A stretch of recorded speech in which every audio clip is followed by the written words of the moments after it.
ഒരുപാട് പേരെ മീശ പിരിച്ച് കാട്ടിയിട്ടുള്ള നമ്മുടെ ഋഷിരാജ് സിംഗ് ഇപ്പോൾ മയക്കുമരുന്ന് വിൽപ്പനക്കാരെയെല്ലാം മയക്കുവെടി വെക്കാനുള്ള തയ്യാറെടുപ്പിലാണ്.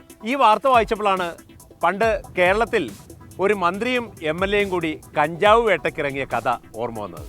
വനമന്ത്രിയായിരുന്ന കെ.പി. വിശ്വനാഥനും പ്രതിപക്ഷ എം.എൽ.എ ആയിരുന്ന ലോനപ്പൻ നമ്പാടനുമായിരുന്നു കഥാപാത്രങ്ങൾ. 1992 കെ. കരുണാകരൻ ഭരിക്കുന്ന കാലത്താണ് സംഭവം. മന്ത്രിമണ്ഡലമായ കൊടകരയിലെ വരന്തരപ്പള്ളി മറ്റത്തൂർ പഞ്ചായത്തുകളിലെ വനം പ്രദേശങ്ങളിൽ വ്യാപകമായി കഞ്ചാവ് കൃഷിയുണ്ട് എന്നായിരുന്നു നമ്പാടന്റെ ആക്ഷേപം. എന്നാൽ തന്റെ മണ്ഡലത്തിൽ ഒരിടത്തും കഞ്ചാവ് വളരുന്നില്ല എന്നായിരുന്നു മന്ത്രിയുടെ വാദം. അപ്പോൾ നമ്പാടൻ വെല്ലുവിളിച്ചു, നമുക്ക് പോയി നോക്കാം. മന്ത്രി ആ വെല്ലുവിളി ഏറ്റെടുത്തു. അങ്ങനെയാണ് വനംവകുപ്പ് ഉദ്യോഗസ്ഥരും രാഷ്ട്രീയക്കാരും പത്രക്കാരും പോലീസുകാരും മന്ത്രിയും എം.എൽ.എയും എല്ലാം കൂടി കഞ്ചാവ് കൃഷി പിടിക്കാനായി മലകയറ്റം തുടങ്ങിയത്. അന്ന് ആ വനാന്തരങ്ങളിൽ താമസിച്ചിരുന്ന ആദിവാസികളുടെ സഹായത്തോടു കൂടിയായിരുന്നു യാത്ര.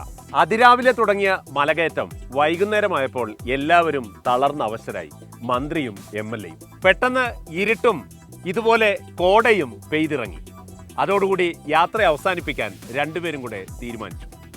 രണ്ടുപേരും പരസ്പരം തോൽപ്പിക്കാനാണ് യാത്ര തിരിച്ചതെങ്കിലും ആർക്കും ജയിക്കാനായില്ല എന്നതാണ് രസകരമായ സംഭവം. പക്ഷേ എങ്കിലും നമ്പാടൻ മാഷ് എന്നും കെ.പി. വിശ്വനാഥനെ നന്ദിയോടെ സ്മരിച്ചിരുന്നു.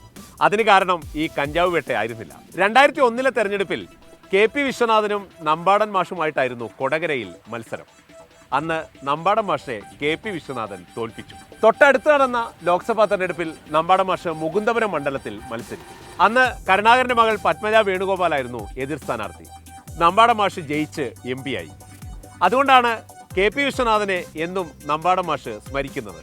കാരണം കെ.പി. വിശ്വനാഥൻ തോൽപ്പിച്ചുകൊണ്ടാണ് തനിക്ക് എം പി ആകാൻ കഴിഞ്ഞത്രേ. അല്ലെങ്കിൽ വെറും ഒരു എം.എൽ.എ ആയി കഴിയേണ്ടി വരുമായിരുന്നു എന്നാണ് നമ്പാടൻ മാഷുടെ കണ്ടെത്തൽ.